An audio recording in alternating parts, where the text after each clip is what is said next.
어렸을 적 나는 작은 섬에 살았어. 백사장 뒤로 숲이 펼쳐져 있는 섬이었어. 그 숲속의 오솔길을 자전거로 달리는 것을 그 시절에 나는 좋아했어. 페달을 밟을 때마다 바퀴살이 햇빛을 받아 반짝거렸고 콧속으로는 숲의 축축한 흙냄새와 풀잎 냄새가 가득 들어왔지. 나무들 사이로는 드문드문 드넓게 펼쳐진 바다가 보였어. 아름다운 곳이었어. 나는 그 숲의 전기를 머금으며 무럭무럭 커갔어. 내가 11살쯤 되었던 해의 어느 날, 이날도 햇빛이 쨍쨍한 한낮에 비해 오솔길은 나무로 그늘져 서늘한 어느 여름이었어. 여느 때와 같이 자전거를 타고 그 오솔길을 달리고 있던 나는 오솔길 한가운데에 누군가 서 있는 것을 발견했어. 허리를 굽힌 작은 노파가 길에 막고 서 있었는데 여름인데도 검은 망토를 두르고 있었어. 그 안에도 발목까지 내려오는 치렁치렁한 검은 원피스를 입고 있었지. 노파는 이상하게도 땅만 물끄러미 내려다보고 있었어. 노파의 발치에는 조롱박 같은 것이 잔뜩 매달려 있는 검은 가죽의 꾸러미가 놓여 있었지. 꾸러미는 물에 젖었는지 축축한 물방울을 길 위에 뚝뚝 흘리고 있었어. 나는 자전거를 멈췄어. 바퀴가 돌아가는 소리가 멈추자 숲은 다시 고요해졌고 노파는 그제야 고개를 들었어. 노파의 얼굴은 푸석푸석하고 주름이 가득했지만 그 까만 눈동자만은 형형하게 빛났어. 인간의 아이로구나. 노파가 말했어. 이상한 말이었지만 그것을 알아채지도 못한 채로 나는 노인들에게 친절해야 한다는 어른들의 말을 기억해냈어. 그 시절 내가 낼 수 있는 최대한 친절한 목소리를 내며 인사를 건넸지. 안녕하세요, 할머니. 노파는 나를 물끄러미 바라봤어. 나는 인사에 대한 답을 듣지 못했지만 아랑곳 않고 덧붙였지. 도와드릴까요? 자전거로 옮기면 금방 갈 수 있을 거예요. 허리가 굽은 노파는 다 빠진 이를 드러내어 웃으며 내게 다가왔어. 그리곤 아무 말 없이 그 꾸러미를 내 자전거 바구니에 넣었지. 물이 많이 담겼는지 몹시 꿀렁거리는 것 같았어. 생각했던 것보다 무거웠던 기억이 나. 노파는 내가 도와주는 걸 마다하지 않았지만 내가 노파를 태우고 자전거를 탈 수 있을 거라고 믿지는 않는 것 같았지. 그래서 우리는 그냥 걸었어. 노파가 조금 앞서갔고 내가 따라갔지. 오솔길을 따라가는데 머지않아 집이 한 채 나왔어. 내가 매일같이 이 오솔길을 달리는 동안 단 한 번도 보지 못했던 집이었어. 이상한 일이었지. 오솔길은 외길이었어. 그 끝에서 끝까지 내 자전거 바퀴가 닿지 않았던 곳은 없었을 거야. 그 집은 뭐랄까, 짙은 갈색. 썩어가는 나무로 산에 대피소를 짓는다면 딱 저런 모습일 것 같다는 생각이 드는 오두막이었어. 오두막은 마치 숲의 일부인 것처럼 보였어. 지붕에는 이끼가 가득했고 창문은 먼지 쌓인 유리 때문에 안이 잘 보이지 않았지. 하지만 창문 밖으로 희미한 무지갯빛이 새어나오는 게 보였어. 노파는 현관문이라고 할 수 없는 삐걱거리는 나무 문을 열고 들어갔어.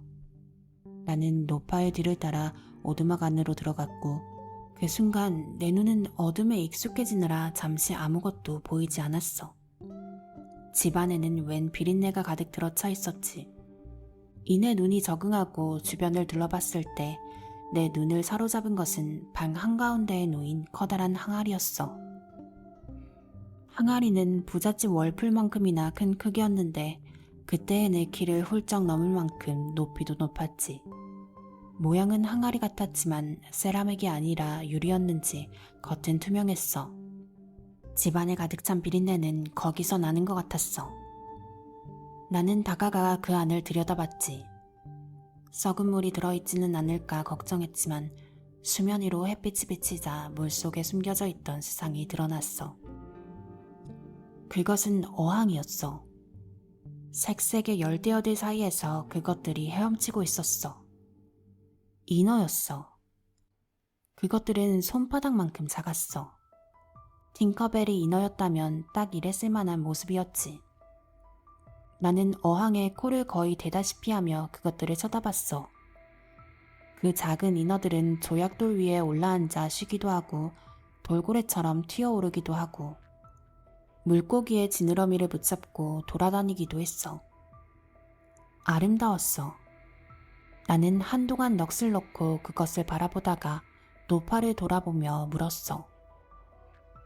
대단해요. 이것들은 어디서 잡으셨어요? 바다에 아빠랑 낚시를 하러 가도 이런 건 본 적이 없는데. 노파는 굽은 허리로 부지런히 집안을 돌아다니고 있었어. 촛불에 불을 밝히기도 하고 찬장에서 식기를 꺼내기도 하고 주섬주섬 장작을 가져다가 벽난로 앞에 내려놓기도 했어. 나는 그녀가 대답할 때까지 잠자코 있었지. 침묵이 길어지며 내가 다시 어항을 돌아보려 할 때쯤이었어. 노파는 벽난로에 장작을 쪼개 넣으며 뒤도 돌아보지 않고 말했어. 당연히 바다엔 없지. 그냥은 못 잡아. 그게 필요해. 그거라뇨? 나는 노파의 질문에 대답을 듣기도 전에 어항 옆에 놓인 꾸러미를 보았어. 노파가 가져왔던 바로 그 꾸러미였지. 조롱박이 잔뜩 달린 꾸러미는 입구가 끈으로 묶여 있었는데 그 사이로 물이 뚝뚝 떨어지고 있었어. 나는 본능적으로 그것을 열어보고 싶었어. 묶인 끈을 조심스럽게 풀자 안에는 작은 구슬들이 가득 들어있었어. 구슬들은 각각 다른 빛을 내며 반짝거렸어. 어항 속의 인어들이 내뿜는 빛과 비슷했지. 그때 노파가 내게 다가왔어. 노파의 얼굴에는 벽난로의 불빛이 그림자져 일렁거렸고 그게 마치 다른 사람처럼 보이게 했지. 나는 꾸러미를 가리키며 이 구슬들이 무엇인지 물어보려고 했지만 노파는 나를 지나쳐 어항에 기대어 세워진 사다리에 올라섰어. 한 칸, 두 칸. 나는 그 삐걱거리는 사다리가 쓰러지지 않도록 얼른 두 손으로 그것을 잡고 있었지. 노파는 어항에 손을 집어넣었어. 노파의 손가락은 마디마디가 도드라질 만큼 깡 말랐지만 나뭇가지만큼 길었어. 물고기와 인어들이 쏜살같이 도망쳤지만 노파는 아랑곳하지 않고 손을 휘젓다가 그냥 감자를 캐내듯 그것들을 움켜쥐었어. 파닥거리던 수중생물들이 그물에라도 걸린 듯 팔딱거리며 잔뜩 딸려나왔어. 물고기도 있었고 해마도 있었고 거북이랑 개도 있었지. 그리고 인어도 한 마리 있었어. 사다리를 내려온 노파는 그것들을 오목한 그릇에 퍽 하고 던지듯이 넣었어.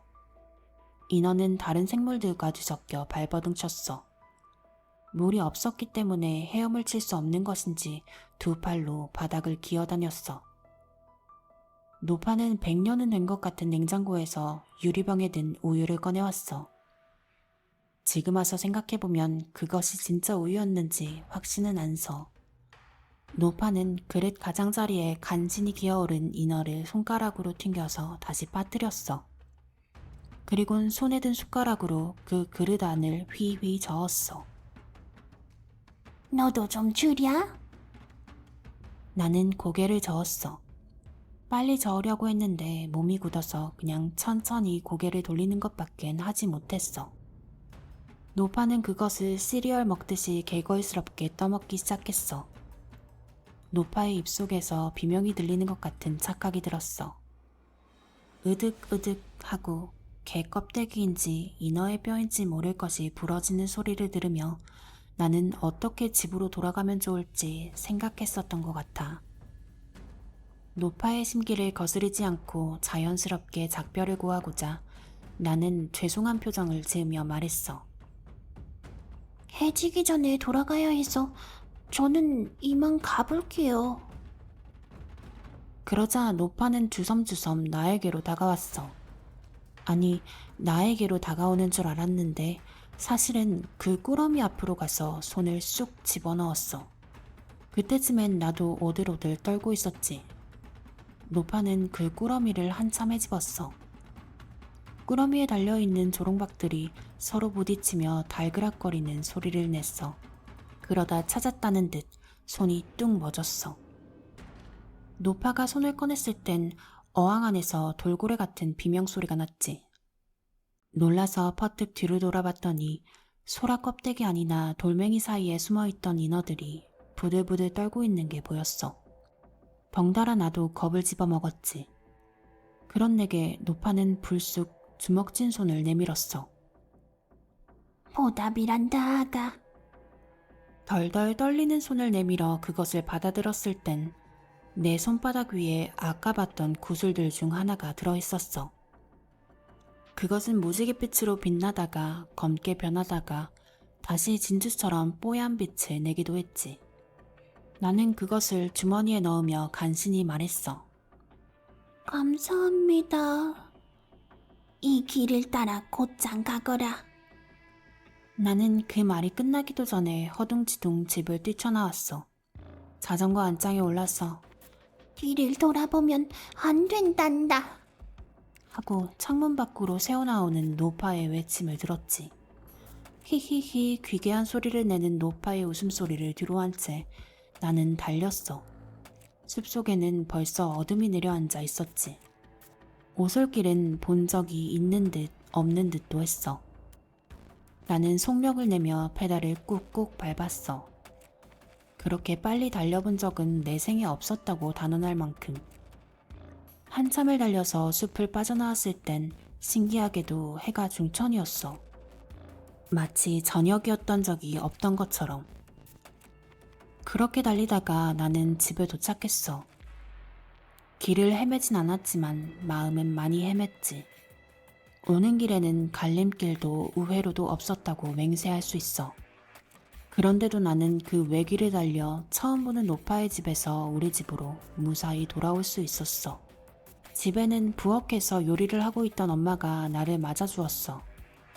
나는 다녀왔다는 인사도 없이 쿵쿵거리며 내 방으로 곧장 올라갔지.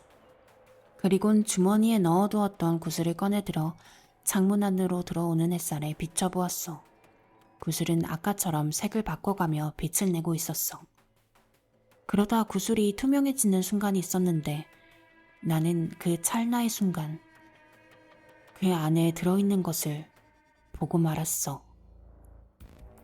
나는 재빨리 방을 나와 쿵쾅대며 계단을 내려간 뒤 다시 자전거에 올랐어. 뒤에서 엄마의 목소리가 들렸지만 아랑곳 않고 달렸지. 집에서 멀리, 최대한 멀리.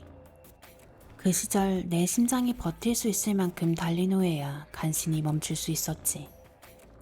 그리곤 주머니에 들어있던 그것을 꺼내 냅다 시냇물에 던져버렸어. 그날 밤부터 나는 긴 열병을 앓았어. 끔찍한 악몽에 시달렸고 밤마다 소리를 지르며 잠에서 깨어나곤 했지. 꿈속에서는 노파의 입에서 삐져나온 인어의 팔을 봤어. 쫙 펼쳐진 손바닥이 경련을 했지. 그렇게 우적우적 인어를 씹던 노파는 돌멩이라도 씹은 듯 왼뺨에 손을 가져다 댔어. 그리곤 머지않아 퇴! 하고 무언가를 뱉어내. 그것은 노파가 내게 준 구슬. 그 구슬 안에 무언가는 공포에 질린 듯 혹은 분노에 찬 듯 파닥거려. 부모님은 악몽에 시달리는 날 걱정하며 학교에서 괴롭힘이라도 당하는 건 아닌지 물었지만 나는 그저 고개를 저으며 입을 꾹 다물 수밖에 없었어. 한동안은 집에 틀어박혀서 집 밖으론 나가지도 못했지. 가끔 집에 혼자 있게 될 때면 아무도 없는 집에서 비릿한 냄새를 맡았어. 시간이 흘러 우리 가족은 도시로 이사가게 되었어. 그제서야 나는 악몽에서 빠져나올 수 있었지. 하지만 아직도 나는 그 오솔길을 따라 달리던 여름과 그날 마주쳤던 노파의 깡마른 손가락, 우유 위에 둥둥 떠서 허우적거리던 그것들을 나는 떠올리곤 해. 가장 괴로운 것은 어쩌다 비린내를 맡을 때마다 그 구슬이 떠오른다는 거야.